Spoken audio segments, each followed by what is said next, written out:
لقد كان لكم في رسول الله أسوة حسنة لمن كان يرجو الله واليوم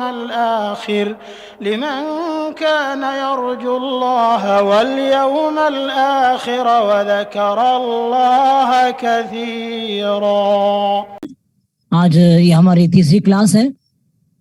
پچھلا درس ہم تھوڑا سا ریوائز کر لیتے ہیں۔ کل کے درس میں آپ کو بتایا گیا تھا کہ نبی کریم صلی اللہ علیہ وسلم کو مکہ میں کیوں مبعوث کیا گیا۔ اس کی دو حکمتیں آپ کے سامنے بیان کی گئی تھی۔ محمد صلی اللہ علیہ وسلم کو مکہ میں نبی اس لیے بنایا گیا کہ مکہ پوری دنیا میں مرکز ہے، پوری دنیا کا سینٹرل پوائنٹ ہے۔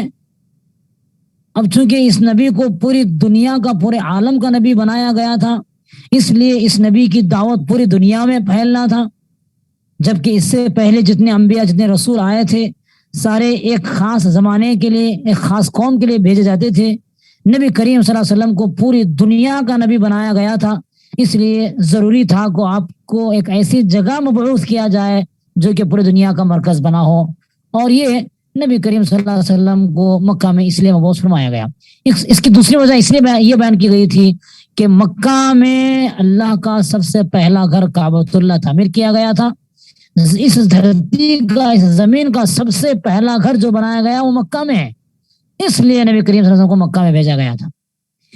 پھر ایک دوسرا مضمون ہم نے پڑھا تھا، وہ یہ کہ نبی کریم صلی اللہ علیہ وسلم کو عرب قوم کی طرف کیوں بھیجا گیا، جبکہ دیگر ہزاروں قومیں دنیا میں موجود تھی۔ عرب قوم میں آپ کو سب سے پہلے اس لیے بھیجا گیا، آپ کو 2-3 وجوہات بتلائی گئی تھی۔ عرب قوم کی جو بہت ساری خوبیاں تھیں، ایک بڑی خوبی ان کے اندر یہ تھی کہ یہ بڑی وفادار قوم تھی، زبان کی پکی قوم تھی، کسی کو مان لیتی تو آخر تک مان لیتی، اس کے لیے خون کا آخری قطرہ تک بہا دیتی۔ اب چونکہ نبی کریم صلی اللہ علیہ وسلم کو اس توحید کی صدا کو دنیا کے کونے کونے تک پہنچانا تھا، اس کے لیے نبی کو ایک ایسی ٹیم کی ضرورت تھی، ایک ایسی جماعت کی ضرورت تھی، ایک کچھ ایسے شاگردوں کی ضرورت تھی جو وفادار ہوں، جو آخری سانس تک نبی کا ساتھ دیں۔ تو سبحان اللہ، اس لیے نبی کریم صلی اللہ علیہ وسلم کو عرب قوم کی طرف بھیجا گیا۔ جب سبحان اللہ یہ عرب کے اونٹ چرانے والوں نے نبی کو مان لیا تو اس نبی کے لیے اپنا سب کچھ قربان کر دیا، اس نبی کے لیے اپنی جان تک قربان کرنے کے لیے تیار ہو گئے، اس نبی کے لیے اپنی جائیداد کو قربان کرنے کے لیے تیار ہو گئے، اس نبی کے لیے اپنا سب کچھ تن من دھن قربان کرنے کے لیے تیار ہو گئے، کیونکہ ان لوگوں نے نبی کو اپنے دل سے مان لیا تھا کہ ہم جئیں گے اس نبی کے لیے اور مریں گے اس نبی کے لیے۔ نبی کریم صلی اللہ علیہ وسلم کو عرب قوم کی طرف بھیجنے کی دوسری وجہ ہے وہ یہ کہ بڑی مہمان نواز قوم تھی، بڑی مہمان نواز، مہمان کی مہمان نوازی کرنا ان کے لیے باعث شرف تھا، یہ اپنے عزت میں اضافے کا ذریعہ سمجھتے تھے۔ اب چونکہ نبی کریم صلی اللہ علیہ وسلم سے ملاقات کرنے کے لیے، اسلام قبول کرنے کے لیے دنیا کے کونے کونے سے، چپے چپے سے لوگ نبی کے پاس آنا ضروری تھا، ان کی مہمان نوازی کا انتظام بھی ضروری تھا۔ اب چونکہ نبی کو ماننے والے جو صحابہ تھے، سبحان اللہ، خود وہ کہہ رہے تھے لیکن لوگوں کو کھلایا کرتے تھے۔ شاعر کہتا ہے نا، شاعر کہتا ہے خود نہ کھاتے تھے اوروں کو کھلاتے تھے، خود نہ کھاتے تھے اوروں کو کھلاتے تھے، کتنے اچھے تھے محمد کے گھرانے والے۔ سبحان اللہ، عرب قوم کی طرف نبی کو اس لیے نبی بنا کر بھیجا گیا محمد صلی اللہ علیہ وسلم کو، کیونکہ یہ قوم ہر موسم میں جم کے رہنے والی تھی، موسم کی تبدیلی ان نے ٹس سے مس نہ کرتی تھی۔ اور آپ کو کل بتایا گیا تفصیل کے ساتھ کہ جنگوں کے ہار جیت میں موسموں کا بڑا دخل ہوتا ہے۔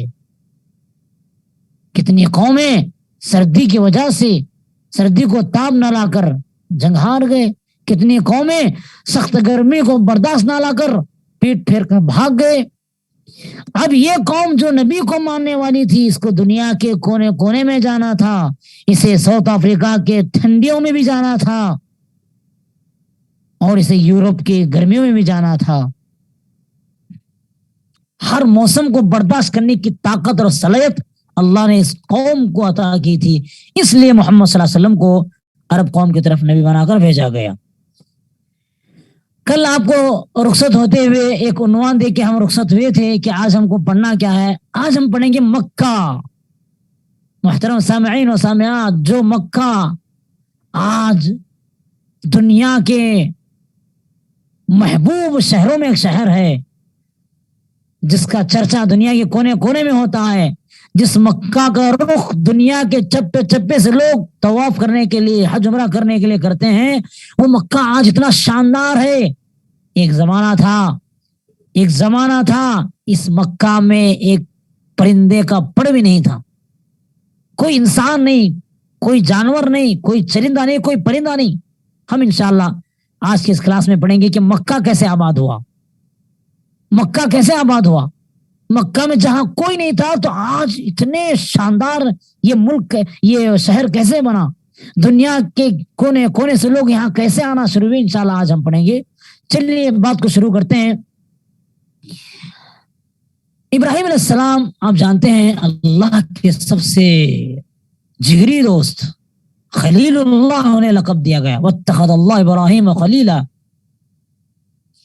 ابراہیم علیہ السلام کے بارے میں آپ نے تفصیل سے سنا ہے، سنتے رہتے ہیں آپ. ابراہیم علیہ السلام جب توحید کی صدا بلند کیے، اپنے قوم والوں کو، اپنے باپ کو ایک اللہ کی عبادت کی دعوت دی، پتھروں کی پوجا کرنے سے، مورتی کی پوجا کرنے سے روکا، تو ہوا یہ کہ انہیں آگ میں ڈالا گیا. ابراہیم علیہ السلام آگ میں کودنا منظور کیے، لیکن توحید کے ساتھ لچک کو برداشت نہیں کیا، شرک سے کمپرومائز نہیں کیا. کہا کہ اگر تم مجھے اللہ کی طرف بلانے کی وجہ سے آگ میں ڈالنا چاہتے تو ڈالو، میرا اللہ میرے کافی ہے، حسبنا اللہ ونعم الوکیل. تو آگ میں کود گئے. آپ کو معلوم ہے آگ جلائی؟ نہیں جلائی. جو اللہ کا ہوتا ہے، جو اللہ کا ہوتا ہے، پوری کائنات اس کی ہوتی ہے. آگ جب نہیں جلائی تو ہوا یہ کہ ابراہیم علیہ السلام کو اس توحید کے لیے، اس اللہ کے اس عظیم دین کے لیے گھر بار وطن کو چھوڑنا پڑا. ہوا یہ کہ ابراہیم علیہ السلام اپنی بیوی، جن کا نام ہے سارہ علیہ السلام، سارہ ابراہیم علیہ السلام کی پہلی بیوی ہے. ابراہیم علیہ السلام اپنی بیوی سارہ کو لے کر اللہ کے لیے ہجرت کیے اپنے گاؤں سے. شام کو جانا چاہ رہے تھے. کنعان اور یعنی عراق اور شام کے درمیان ایک ملک پڑتا ہے جس کو مصر کہتے ہیں، آج جس کو ہم ایجپٹ کہتے ہیں. مصر کا جو بادشاہ تھا اس کے غلط عادت یہ تھی، اس کے عادت سو یہ تھی، اس کے ملک میں کوئی بھی اجنبی عورت آتی، اگر وہ عورت اس کو پسند آتی تو اس عورت کو وہیں رکھ لیتا تھا. غور سے سنے میری بات کو. سارہ السلام اس وقت کی، اس زمانے کی خوبصورت عورت تھی جو کہ ابراہیم علیہ السلام کی بیوی ہے. ابراہیم علیہ السلام اور ان کی بیوی سارہ علیہ السلام کو پولیس نے پکڑ لیا. پولیس کے کارندے، بادشاہ کے کارندے پکڑ لیا اور سارہ علیہ السلام کو لے گئے. ابراہیم اجنبی آدمی ہے، غریب الدیار ہے، کوئی جاننے والا نہیں، کوئی پہچاننے والا نہیں. وہاں ابراہیم کوئی طاقت نہیں. ابراہیم اپنے آپ کو بے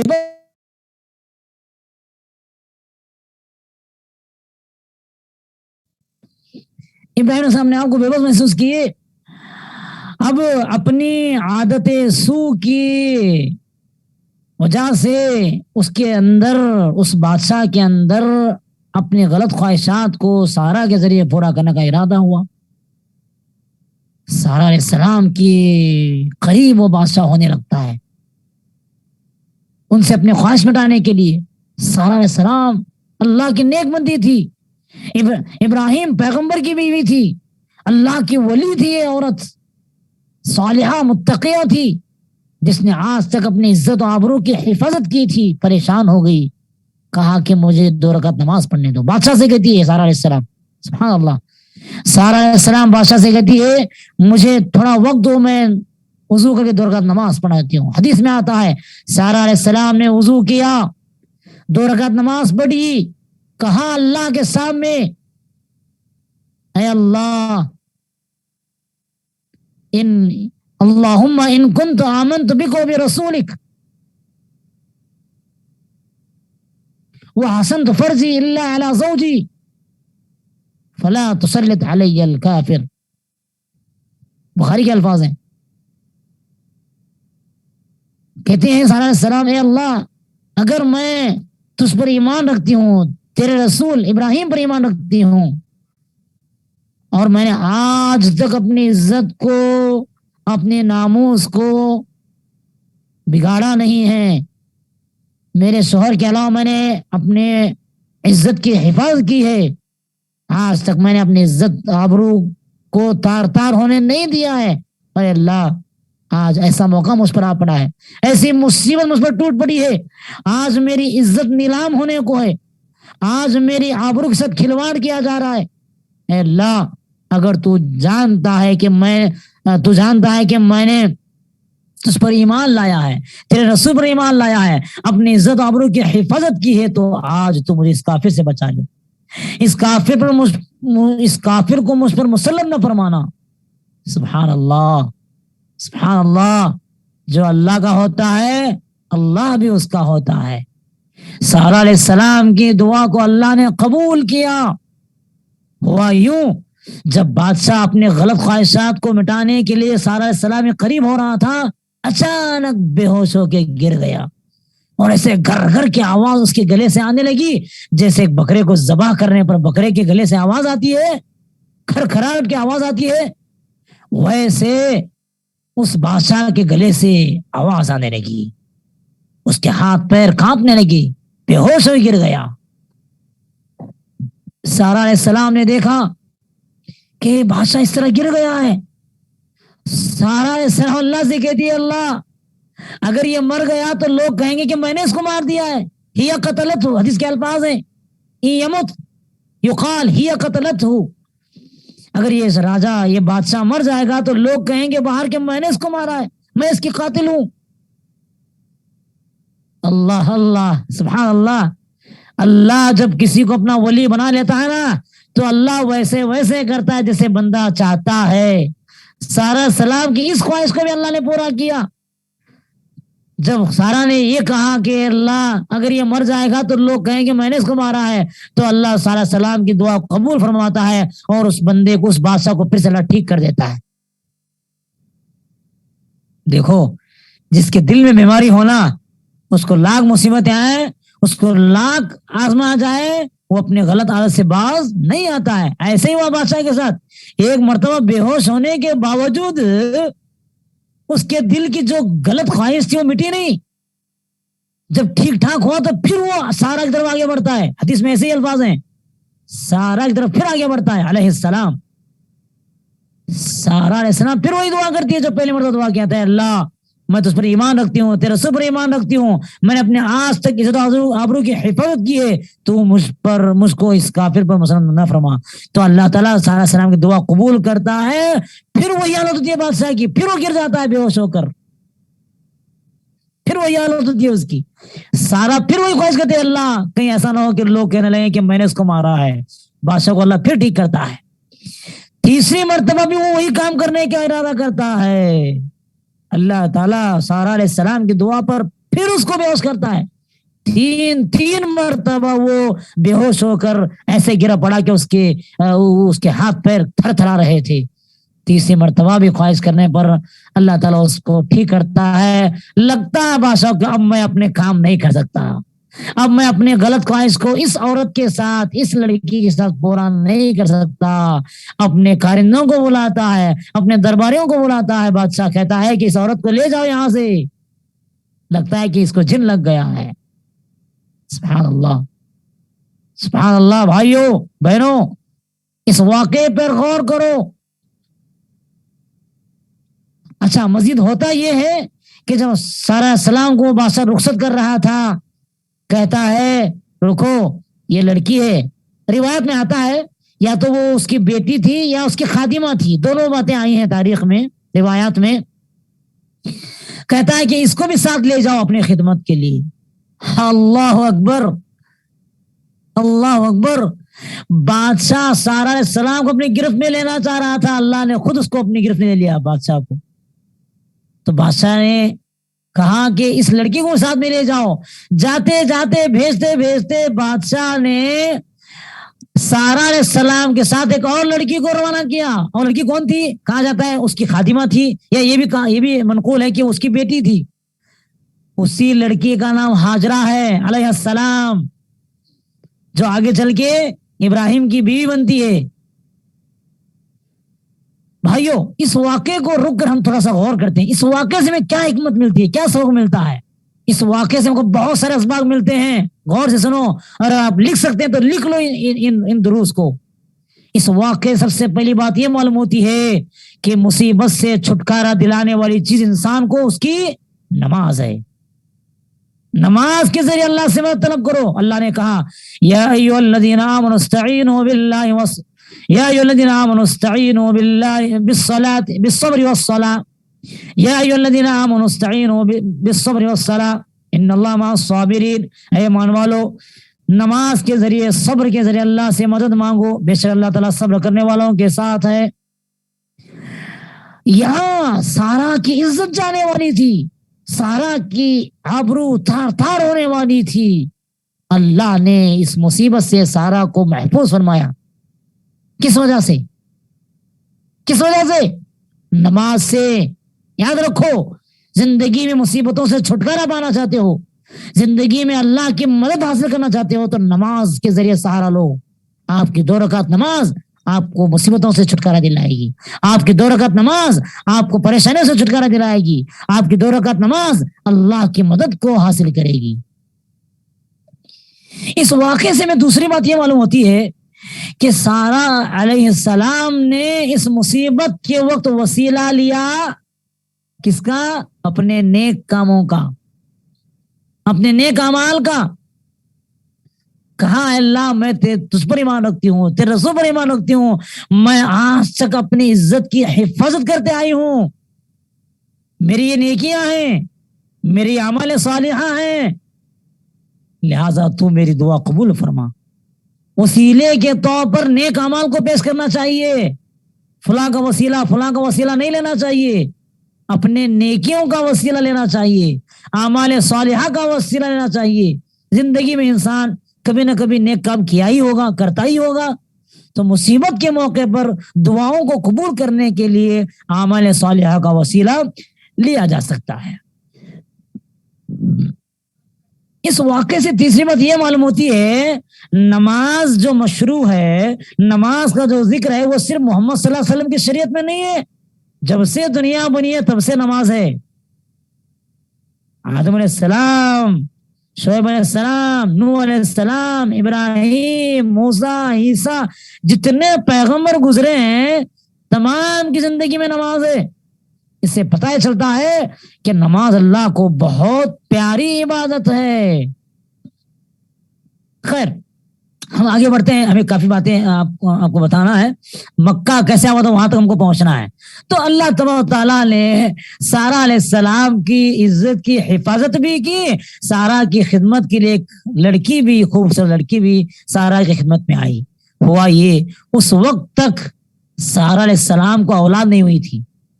مائیں بہنوں سے میں گزارش کرتا ہوں، غور سے سنیں، مائیں بہنوں سے میں خواتین سے گزارش کرتا ہوں، میری بات غور سے سنیں۔ پیغمبر کی بیوی ہے، ابراہیم السلام بڑھاپے کی دہلیز کو پہنچ چکے ہیں، ابراہیم کے بال سفید ہو رہے ہیں لیکن ابھی اولاد نہیں ہوئی ہے سارا علیہ السلام سے، پہلی بیوی سے۔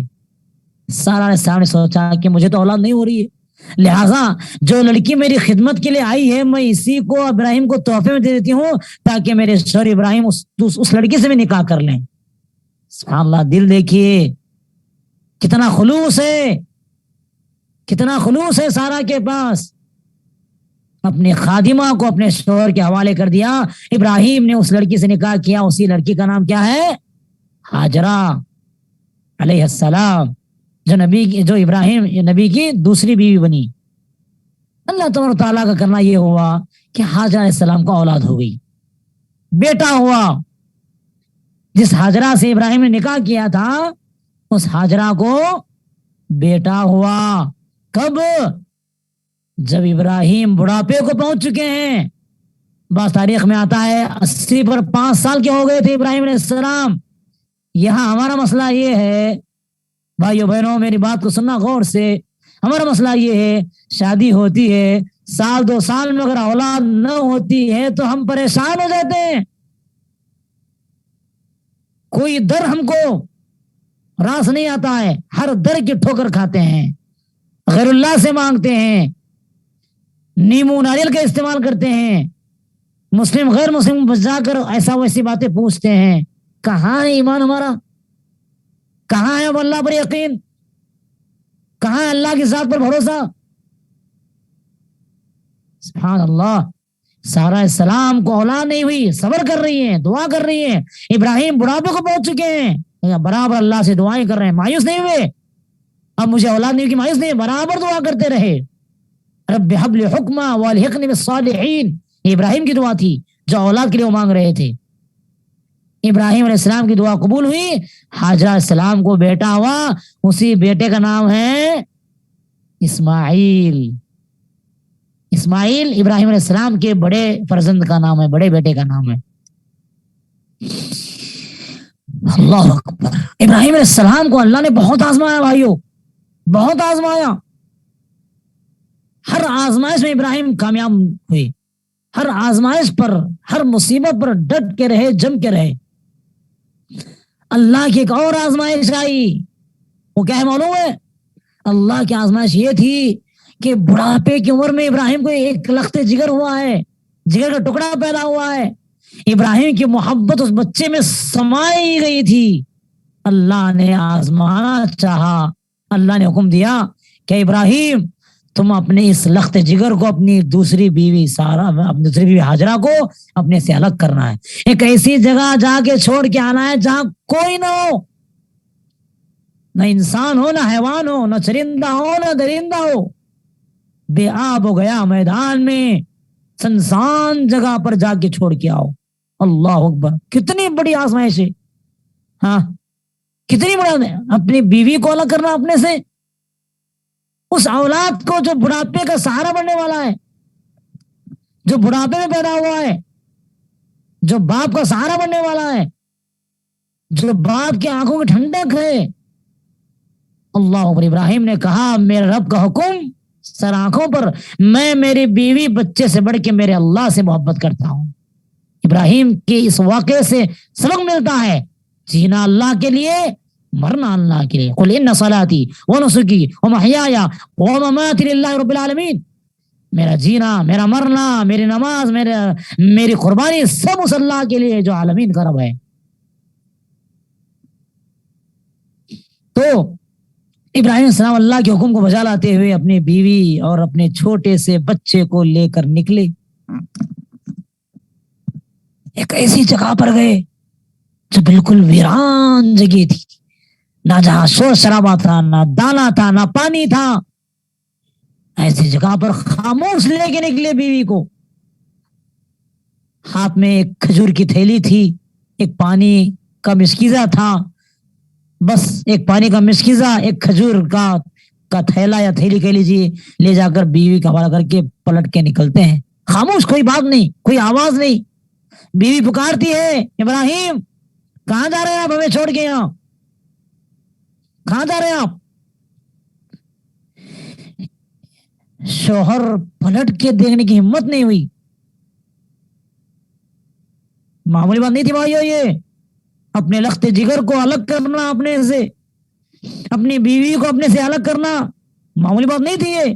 لیکن ابراہیم نے ثابت کر کے دکھایا کہ میں اللہ والا ہوں، میں اپنی بیوی بچے سے بڑھ کے میرے اللہ سے محبت کرتا ہوں. بیوی پیچھے سے آواز دے رہی ہے، بیوی کی آوازیں ابراہیم کے دل پر ہتھوڑے کی مانند پڑ رہی ہیں، لیکن پلٹ کے دیکھنے کی ہمت نہیں کر رہے، کیونکہ پلٹ کے دیکھوں گا تو پھر محبت جاگ جائے گی بیوی کی اور بیٹے کی. بیوی خود آگے بڑھ کے پوچھتی ہے اللہ امرک، ابراہیم اتنا تو بتائیے، یہ جو آپ کام کر رہے ہیں، یہ جو آپ اس بے آب ہو گیا میدان میں چھوڑ کے جا رہے ہیں، یہ اللہ کا حکم ہے؟ ابراہیم کہتے ہیں ہاں اللہ کا حکم ہے. بیوی کہتی ہے چلے جائیے آپ. اذن لا یضیعنا. اور تو میری ماں بہنوں سنو، حاجرہ کا جواب سنو. اللہ والی بندی تھی، کتنا یقین، کتنا بھروسہ اللہ کی ذات پہ. کہتی ہیں ابراہیم اگر اللہ کا حکم ہے تو جائیے آپ، مجھے اللہ کی ذات پہ یقین ہے، اللہ ہمیں ضائع نہیں کرے گا. اذن لا یضیعنا، اللہ ہمیں ضائع نہیں کرے گا. اللہ اکبر اللہ اکبر، کیا کیا موقع ہوگا یہ، ذرا امیج کرو، آپ تصور کرو، وہ اس موڑ کو یاد کرو۔ ابراہیم السلام اپنی بیوی سے دور ہو جاتے ہیں، اتنے دور کہ بیوی اپنے شوہر کو دیکھ نہیں سکتی ہے۔ دور جا کر ابراہیم پلٹ کر اپنی بیوی بچے سے رخ کر کے اللہ سے دعا کرتے ہیں، ربنا انی اسکنت من ذریتی بواد غیر ذی زرع عند بیتک المحرم ربنا لیقیموا الصلاة فاجعل افئدة من الناس تهوی الیہم وارزقهم من الثمرات لعلهم یشکرون۔ سورہ ابراہیم میں یہ دعا منقول ہے ابراہیم علیہ السلام کی۔ ابراہیم نے اللہ سے دعا کیا، اے باری تعالیٰ، اے میرے رب، میں نے اپنی بیوی بچے کو ایک ایسی جگہ پر بسایا ہے جہاں پر نہ دانا ہے نہ پانی ہے، کچھ نہیں ہے۔ انی اسکنت من ذریتی بواد غیر ذی زرع، جہاں پر کھیتی نہیں ہے، یہاں تیرا گھر ہے اللہ، تاکہ یہ میری اولاد، یہ میری بیوی نماز قائم کریں، نماز لیقیم الصلاۃ۔ ابراہیم اللہ سے کہہ رہے ہیں میری بیوی میرا بیٹا یہاں نماز قائم کریں۔ اے اللہ میری اتنی دعا ہے، شوہر ہونے کے ناطے، باپ ہونے کے ناطے میں تو سے اتنی دعا کرتا ہوں، لوگوں کے دلوں کو تو اس جگہ کے لیے پھیر دے۔ یہاں تو کب کچھ نہیں ہے، یہاں تو کچھ نہیں ہے، نہ شور ہے، نہ شرابہ ہے، نہ انسان ہے، نہ حیوان ہے، کوئی نہیں ہے، لیکن اے اللہ تو لوگوں کے دلوں میں اس جگہ کی محبت ڈال دے،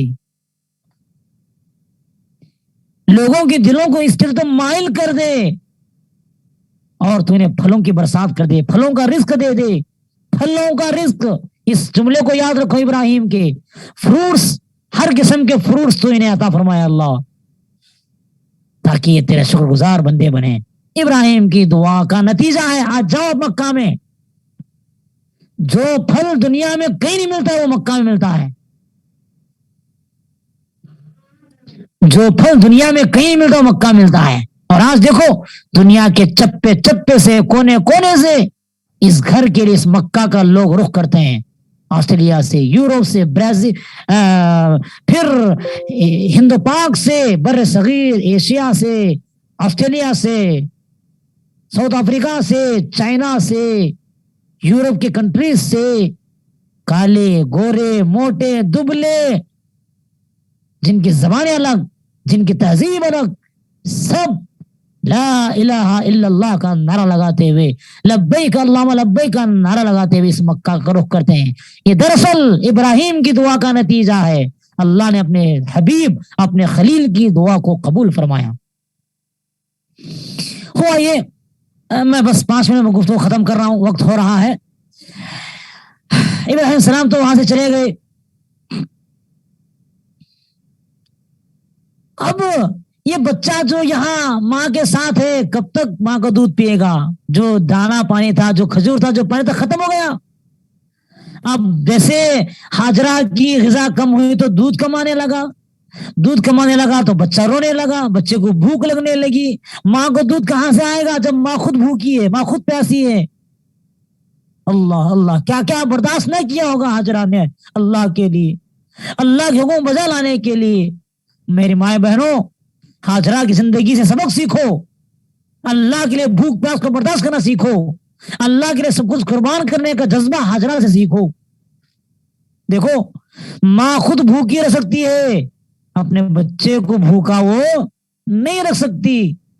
ہاجرہ اپنے بچے کو بل بلاتے دیکھ کر تڑپ اٹھی، پریشان ہو گئی، بچے کو ایک جگہ پر رکھا، کبھی ادھر جاتی ہے، صفا کا پہاڑ تھی، صفا کی پہاڑی تھی، ایک پہاڑ ہے صفا، آج موجود ہے، صفا کے پہاڑ پر چڑھتی ہے، دیکھتی ہے کہ کچھ نظر آتا ہے کیا، کوئی دانا، کوئی پانی، کوئی آدمی، کوئی انسان۔ ادھر آتی ہے، مروہ کو آتی ہے وہ ہاجرہ، مروہ کے پہاڑ پہ چڑھتی ہے، دیکھتی ہے کچھ نظر آتا ہے کیا، کہیں پانی، کہیں دانا، کہیں اناج۔ بچے کو دیکھتی ہے، بچہ تو سیف ہے یا نہیں، محفوظ ہے یا نہیں، پریشان ماں، ادھر بچہ رو رہا ہے، اس روتے بچے کو دیکھ کر یہاں ماں تڑپ رہی ہے۔ یہ سب کچھ کس کے لیے؟ اللہ کے لیے، اللہ کے لیے۔ اس طرح حاجرہ علیہ السلام یہ پہاڑ سے وہ پہاڑ، صفا سے مروہ، مروہ سے صفا دوڑتی ہے کہ کہیں پانی نظر آئے، کہیں کچھ غذا نظر آئے۔ جب 7ویں مرتبہ 7 چکر مکمل ہو گئے مروہ پر، صفا سے صفا کو گئی مروہ، صفا مروہ، اس طرح 7 چکر ختم ہوئے مروہ پر۔ جب مروہ پر چڑھی 7ویں مرتبہ تو ایک آواز آئی، حدیث میں آتے ایک آواز آئی، کیا دیکھتی؟ آواز آتے حاجرہ ڈر گئی، کیا ہو؟ میرے بچے کو دیکھتی ہے، بچے کی طرف دیکھتی ہے تو بچے کے پیروں کے پاس پانی ابل رہا ہے۔ اللہ اکبر، اللہ اکبر، سبحان اللہ العظیم۔ ہوا کیا؟ اللہ نے جبرائیل کو بھیجا، فرشتے کو۔ حدیث میں دونوں الفاظ آئے، جبرائیل نے اپنا پر مارا یا اپنا پاؤں ایڑی مارا یا پر مارا۔ کہاں مارا؟ جہاں پر اسماعیل کے قدم تھے وہاں سے پانی آنے لگا۔ جیسے ہی مروہ کے پہاڑی سے حاجرہ نے پانی دیکھا تو دوڑتے ہوئے لپکتے ہوئے آئی اور پانی کو جمع کرنا شروع کیا، کہیں پانی بہ کر چلا نہ جائے، مجھے ابھی جینا ہے آگے۔ پانی کو جمع کرنے لگی، منڈیر بنانے لگی، اس کی فصیل بنانے لگی تاکہ پانی ایک جگہ سٹاک ہو جائے، ایک جگہ محفوظ ہو جائے۔ اللہ کے نبی کہتے ہیں، صحیح حدیث ہے، یرحم اللہ ام اسماعیل لو ترکت زمزم لکانت زمزم اليوم ماء معینہ، کہ اللہ تعالیٰ ام اسماعیل پر رحم فرمائے، اسماعیل کی ماں پر، اگر وہ چھوڑ دیتی پانی کو تو وہ پانی قیامت تک ایک بہتا چشمہ بن جاتا۔ بھائیو اور میری بہنوں، جو پانی نکلا تھا نا، اسی پانی کو ہم زمزم کہتے ہیں۔ زمزم کا پانی جو اتنا مبارک پانی ہے، زمزم کے پانی کے کچھ فائدے میں آپ کے سامنے گراتا ہوں۔ زمزم کا پانی کھانے والے کے لیے کھانا ہے، پینے والے کے لیے پانی ہے۔ نبی نے کہا ماء زمزم لما شرب لہ، جس نیت سے زمزم کا پانی پیا جاتا ہے اللہ اس کی نیت پوری کرتا ہے۔ جو بھی آپ کی تمنا ہے، جو بھی آپ کی خواہش ہے، زمزم پیتے ہوئے چپ نہیں پینا چاہیے، دعا کر کے پینا چاہیے۔ جو دعا کر کے زمزم کا پانی پیا جاتا ہے، نبی کریم صلی اللہ علیہ وسلم نے فرمایا اللہ اس کی دعا کو قبول فرماتا ہے۔ اتنا مبارک پانی، اتنا شفایاب پانی اللہ نے زمزم میں شفا رکھی ہے۔ بیمار آدمی، اس کو جو بیماری لاحق ہوئی ہے، اگر اس بیماری کی شفا کی نیت سے وہ زمزم کا پانی پیتا ہے تو اللہ تبارک و تعالی اس کو شفا یابی سے ہم کنار کرتے ہیں انشاءاللہ اور عزیز۔ تو خیر، وہ زمزم کا پانی آج تک ہے، قیامت تک رہے گا انشاءاللہ۔ کب ابراہیم اور کب زمزم کا پانی، لاکھوں لوگ اس سے روزانہ پانی استعمال کرتے ہیں،